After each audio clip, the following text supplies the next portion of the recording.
On the same day that Trump decided to wage war against Harvard's international students, effectively telling them that there's no place in the United States for you, this is the announcement that came out of Europe. Science is an investment, and we need to offer the right incentives. This is why I can announce that we will put forward a new €500 million package for 2025 to 2027 to make Europe a magnet for researchers. This will help support the best and the brightest researchers and scientists from Europe and around the world. We aim to create a new 7-year super grant under the European Research Council, ERC, to help offer a longer-term perspective to the very best. Through the ERC, we are already supporting researchers who relocate to Europe with a top-up beyond their grant. We are now doubling the amount they can receive this year, and I want to extend this support for 2026 and 2027. That's the European Union announcing a massive €500 million investment to attract the world's best researchers and scientists.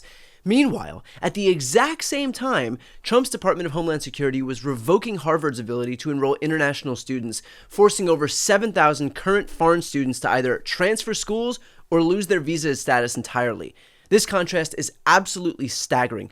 Granted, a judge imposed an immediate TRO, a temporary restraining order, on Trump's decision, which prevents the order from taking hold, but that stopgap solution notwithstanding, the message that Trump is sending is clear.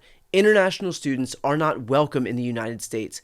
Think about what's happening here. Europe is saying, we want the world's best minds to come work with us, and we're putting our money where our mouth is. They are creating 7-year super grants, doubling support packages, and actively courting international talent because they understand that scientific innovation requires the best minds from around the globe working together. Trump, on the other hand, is literally throwing away America's competitive advantage by banning some of the most talented students and researchers in the world. Harvard alone has international students from more than 140 countries. That's 140 countries worth of brilliant minds that Trump is telling to go somewhere else. And let's be clear about what Trump is actually doing here. This isn't about campus safety or anti-Semitism. That's just the pretext. This is about control and intimidation. The Department of Homeland Security is demanding that Harvard turn over any and all footage of international students engaged in protest activity over the past 5 years. They want disciplinary records, they want video footage, they want audio recordings, basically a complete surveillance dossier on every foreign student. The same political party that warns about communism from dawn till dusk is ushering in the exact same thing they spend so much time panicking about. But here's the thing that Trump and his administration are too short-sighted to understand. When you drive away international talent, it doesn't just disappear into the ether. It goes to your competitors. And Europe is explicitly positioning itself to be the beneficiary of Donald Trump's stupidity. The EU isn't just talking about attracting European researchers, they are specifically saying that they want the best and brightest researchers and scientists from Europe and around the world. They are creating the programs specifically designed to help researchers relocate to Europe. They understand that brain drain is brain gain, that when America loses talent, Europe wins. This is exactly what happened, by the way, during the 1930s when European fascists started targeting academics and intellectuals. Brilliant minds fled to America, and that influx of talent helped fuel decades and decades and decades of American scientific and technological dominance that we still benefit from today. We became the world's leading research destination because we welcomed the people that authoritarian regimes were driving away. Now, Donald Trump is reversing that formula. He is creating the exact conditions that will drive the world's best minds to seek opportunities elsewhere. And Europe is ready and waiting with open arms and €500 million in funding to accept them. And that's a point I discussed with attorney Norm Eisen here. Trump's actual slogan, Brian, should be "Make America Small Again" or "Make America Poor Again," because part of what has contributed to American greatness is we are a nation of migrants, including our education system. And students like these 7,000 or so Harvard students who've been unconstitutionally targeted by Trump come here. They contribute. I'm a graduate of Harvard Law School, so I know they contribute to the law school community. They make us all better. They contribute financially, but many of them stay. And they truly Right. make America great in the sciences, in our innovations, in business, providing health care, doing so much for our country. That's what powered us to be the mightiest, most prosperous, most successful country on earth. Driving them away is only going to harm all Americans. Shame on Donald Trump. Fortunately, less than 24 hours, the court said this is complete unconstitutional, illegal garbage.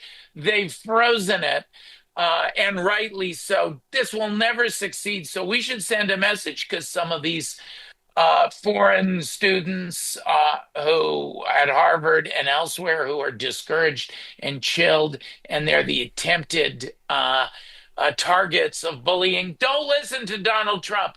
The Constitution and the courts will protect you. You are welcome in the United States. As a Harvard alum, you're welcome at Harvard. Come on in. We got your back. Brian, I'm also working with some Harvard students to make sure they're well protected.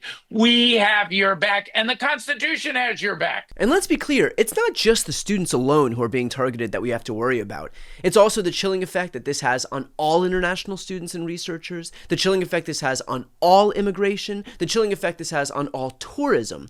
Even those who aren't banned are now terrified about coming to the United States of America because they've seen what this administration is capable of.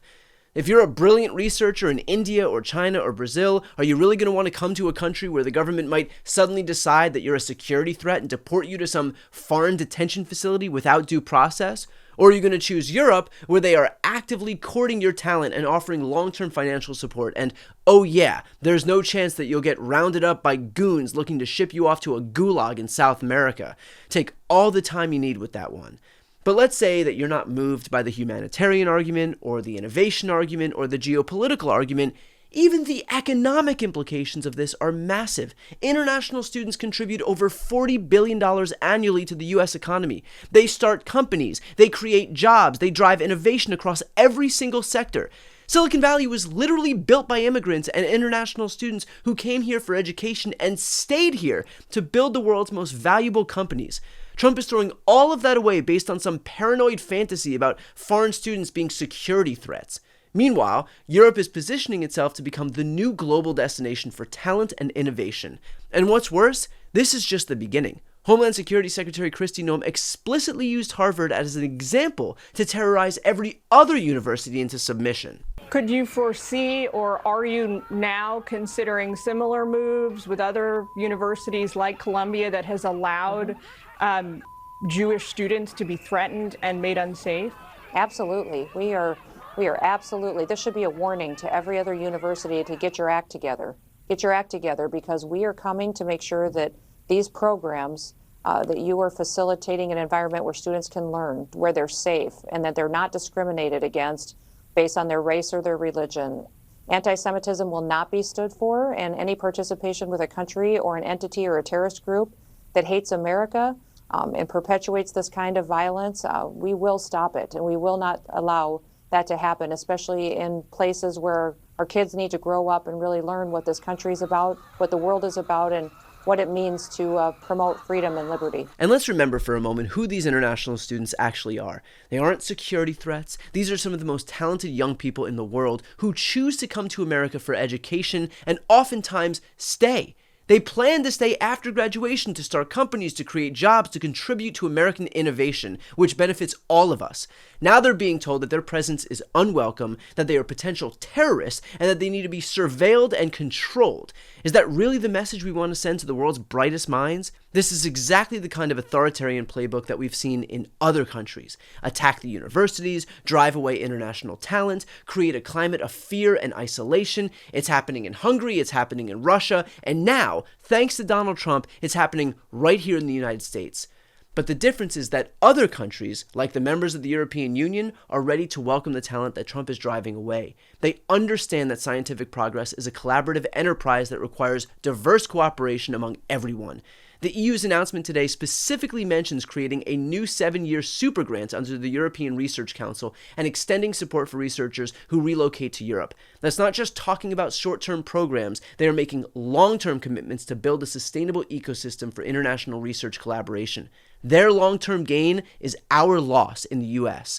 All the while, Trump can't even guarantee that international students who are legally enrolled today will be allowed to finish their degrees. That's not how you build confidence in your higher education system. That is how you destroy it. Nothing has been more America last than Trump's America First agenda.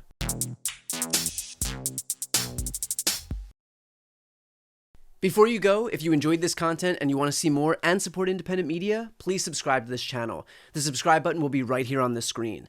But second, the reality is that we are now in a political environment where this administration can lean on any of the social media platforms to suppress certain voices if they don't like critical coverage. That means my longevity here is in the hands of a few tech billionaires who are already making it clear that they are willing to cater to this administration.